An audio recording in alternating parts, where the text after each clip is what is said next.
Well, hello, beautiful people. How are we doing today? We are back at it. We are right on that book. Excuse Me, Your Life is Waiting by Lynn Grabhorn. And now we are into chapter 5, and this is part 25. Conditions be damned. and we were learning all about, making sure that you don't hold back when it comes to wanting. Not really worrying about the how, just always thinking about what is it that you want and not worrying about how you're going to get it. And now we're going to go all into the details of how to go about doing that in a ideal way that works with the governing laws of this universal law of attraction that we are now learning so much about. And we're going to start treating it like the law of gravity and really start using it to our advantage. So let's go ahead and get started here. Let's start up here. There we go. And let's just get the audio. Here we go. Started with safe. My old college friend Liz had lived with her husband for years in a well to do area of Arizona, raising two children and working as a volunteer for her favorite humanitarian organizations. When her husband Clint died recently, Liz was faced with some rough decisions. She hadn't worked for 3 decades, but getting some money coming in was mandatory.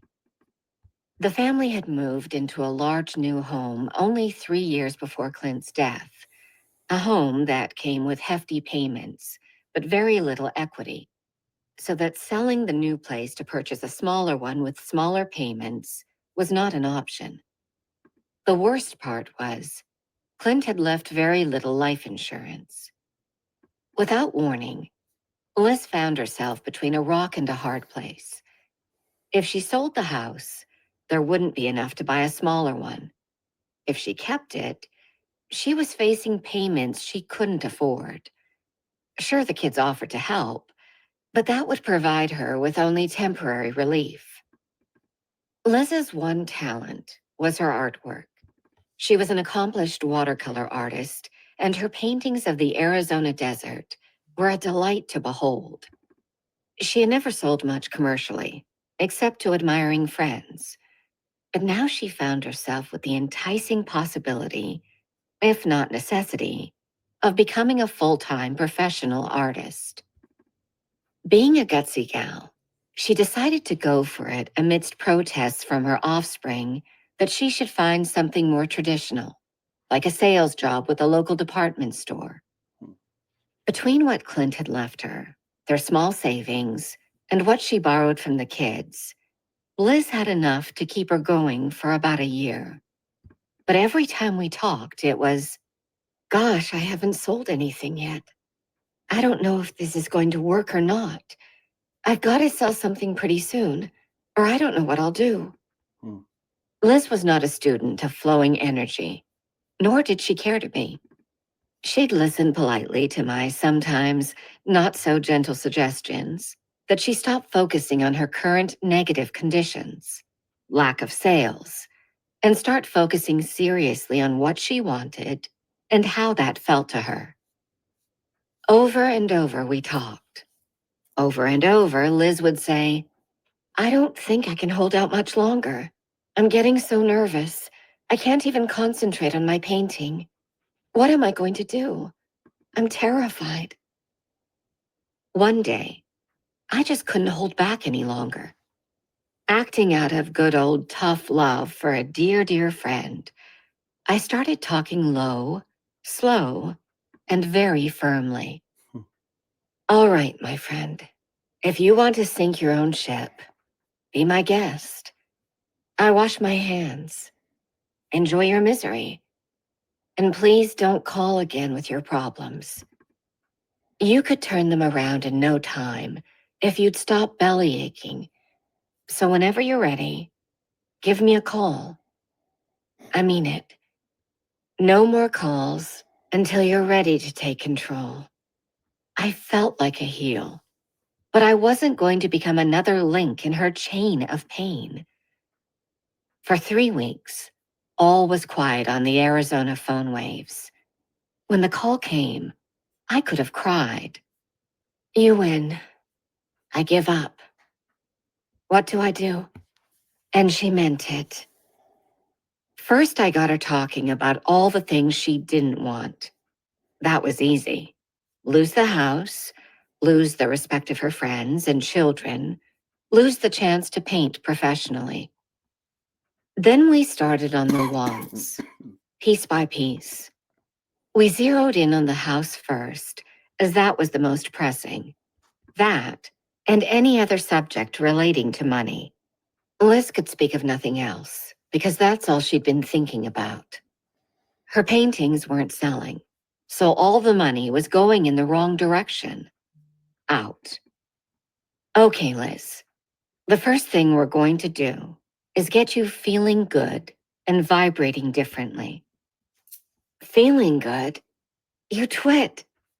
How on earth do you expect me to feel good when I'm about to lose everything Clint and I ever had? That's why I'm calling you. To figure out how to sell my paintings. If they'd start selling, everything would be okay, and I'd feel as good as you want me to feel. That was precisely the problem. All Liz could see in front of her was the lack of what she wanted. The more she looked at all she didn't have and all that was not coming in, the worse she felt. The worse she felt, the more frantically she'd run around in circles, trying to turn it around. The more she ran, the worse she felt, and the worse she felt, the more nothing sold. She was focused completely and perpetually on the grim conditions of the moment, believing them to be the sum total of her reality. Facts were facts. Her attempt at supporting herself through her art was not working. I've got to face reality. She'd sigh with resignation. But I kept at it and finally got her turned around to talking about why she wanted to keep the house, which at the time she felt was a preposterously stupid thing to be talking about. All right, all right. I want to keep the house so I won't have to move. That was a don't want, but I wasn't about to confuse her with details. And why don't you want to move? Suddenly there was a softening as she said, well, because Clint and I loved this place so. And it still feels like our place. Like Clint is still here with me. Her resistance to feel-good energy was softening. None of that feeling has gone. And I do so cherish the way it makes me feel. Except when I think about having to make the payments. Bit by bit, we worked more into her love of their home until I heard such a sweet joy coming through. She was feeling good, and then some. Her valve was wide open. Liz, stop. Right this moment, I want you to feel what you're saying. What do you mean? How does what you're saying make you feel? Well, wonderful, of course. Nurtured, taken care of. My God, safe. Oh, yes. It feels so warm and safe. Good. Now hold on to that feeling. Got it? Yes, I've got it. Feels good, doesn't it? Sure it does. It feels great. All right. From that place of safety, from that place of feeling so good, think about how you'll feel when you're easily making payments on the house. Never mind how you're going to do it. Never mind you can't do it right now. Where you're going has nothing to do with where you are now. Nothing. You've got to remember that. This condition you see yourself in doesn't mean a thing. Once and for all, take your focus off it, or you'll never get where you want to be. Got it? I think so, but how? Never mind how. Your only job is to find ways to feel good and to forget about what's staring you in the face. You want to find ways to feel a little better, and a little better, and a little better, until you feel pretty good. And when you feel pretty good, in those moments, think about making those easy payments on your house. Can you do that? Oh, I don't know. Okay. How does being able to make those payments make you feel? Terrific. Of course. Think about the thrill of selling your paintings, not from a place of gotta do it, but with a yowee, I am doing it kind of elation. When you think about it from that perspective, how does that feel? There was a long pause. Then, oh gosh, freer than a bird. Heavenly. Right. That's the feeling. That's what I want you to go to. That feeling. All the time. Liz, take your focus off your current negative conditions. Stop looking at them. Stop thinking about them. That only makes you feel worse. You've got to remember that your only job is to feel good. Period. Then let the universe take care of the rest. Liz felt so wonderful talking about how she and Clint loved the house that she figured she could recreate that feeling fairly easily. At any rate, that's where she began. It took 3 months and a phone bill that would kill a cow, but at the end of that third month, which just happened to coincide with the end of the year Liz had originally given herself to make good with her art, not only had Liz sold enough paintings to cushion herself for a while, but she had acquired an enthusiastic agent, or whatever you call them in the art world.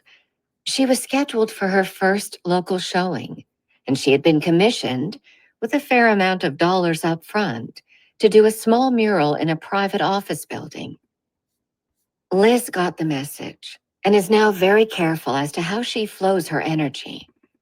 In truth, I'm not sure which of us was more elated at the turnaround. All Our cherished. right. Wow. This and just so you guys know, let me switch back here. This chapter, it brings back so many memories. I there's a part of me that wants you guys to hear, because I mean, I think she's doing a great job as far as the lady, the narrator, but Liz Grabhorn's personality really shines in this chapter, and I remember hearing it over and over again, because the highs and the lows, and really you could just see Liz really, Lynn really going after Liz, and really getting to her until Liz finally really got it. It just translates so perfectly. But like I said, I didn't want to play that version of this only because, unfortunately, that's the abridged version, and this is the one that gives the unabridged, and we want to get all the juicy details and stuff. But comment down below if you guys would like to hear that, maybe like a special extra bonus video to do for this particular part, just so you guys could actually hear it, because I mean, it is really good. But needless to say, this chapter is so profound and it's so powerful because of the fact that this is exactly what it comes down to, right? And and Lynn did such a great job with Liz, just getting her to stop thinking about her problems, thinking about the feelings, the perfect end result, and knowing that how would it feel once she paid those bills. And even though she had no idea how she was going to do it. And that is really the key. And the more you can stay in that space, the faster you're going to get these results, because you're no longer looking at the problem as a problem. You're just focusing on your feeling, and you're feeling good, and things are changing, and the universe is just doing its thing. So I hope you guys really get that. And if you guys would like and comment, make sure you guys hit the notification bell, so that you don't miss anything, as I post these every day. And until next time, you guys make it a great day. Take care.